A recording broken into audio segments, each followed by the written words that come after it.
Hello, this is Danfe TV. On today's news, we have a report which explains Washington benefits from Ukraine's misfortune. The Russia-Ukraine conflict has lasted 1 month. All peace-loving people in the world hope that this bloody conflict, which could have been avoided, could end soon. However, the US and NATO, which hold the key to resolving the conflict between Russia and Ukraine, have made no practical moves to end the war. Instead, they are still intensifying contradictions and escalating confrontation, creating obstacles for negotiations between Russia and Ukraine. US President Joe Biden left for Europe on Wednesday, where he will attend the NATO summit, the G7 summit, and the European Council meeting. According to media reports, Biden will work with European allies to coordinate next stage military assistance to Ukraine and will announce a new round of sanctions against Russia. On the 1 month mark of the conflict, Biden carried out his intensive diplomatic offensive in Europe. Yet nothing on his agenda is not about adding fuel to the fire. When touching up Biden's European trip, US National Security Advisor Jack Sullivan said that there will be hard days ahead in Ukraine, as this war will not end easily or rapidly. This is not so much a judgment by the US but a carefully guided direction by Washington. Washington wishes the war will not end, so it can maximize the use of the conflict to gain geopolitical value from it. In other words, it is seeking to benefit from Ukraine's misfortune.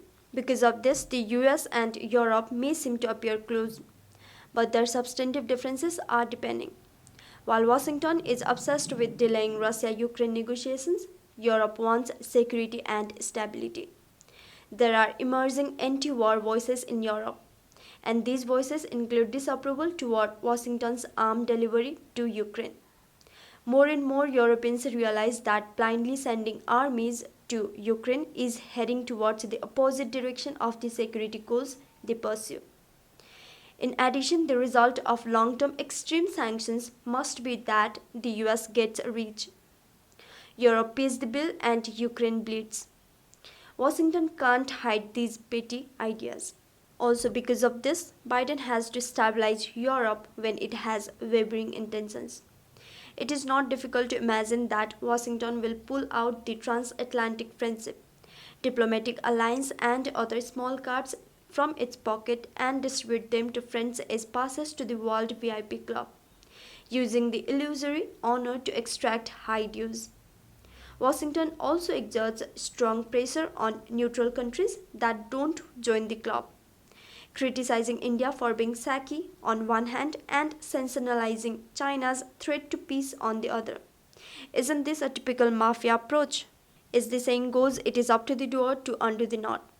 The Russia-Ukraine conflict is the result of the intensification of the conflict between the Russia and the US, and the key to the problem lies in the hand of the US. If Washington really wants the hard days of the Ukrainian people not to continue, then why did it choose to coordinate with Europe to send weapons to Ukraine and sanction Russia and refused to talk directly with Russia? The answer is clear. The US does not want real peace talks. That's why one can see such an absurd scenario. Despite knowing where the way out is for the Russia-Ukraine conflict, Washington is still desperately wiping the sign which says no thoroughfare at the end of a blind alley. Washington has been good at putting on this show, promoting hegemony under the guise of democracy and making a fortune from war in the name of peace. Yet it does not mean such an approach will never be outdated. Over time, people will eventually see through it. The evolution of the Russia-Ukraine conflict will prove Washington's nature is a warmonger. With this, we are at the end of the report. The report is sourced from Global Times and is written by Global Time editorial. If you are liking our content, then don't forget to like, share, subscribe to our channel. Thank you.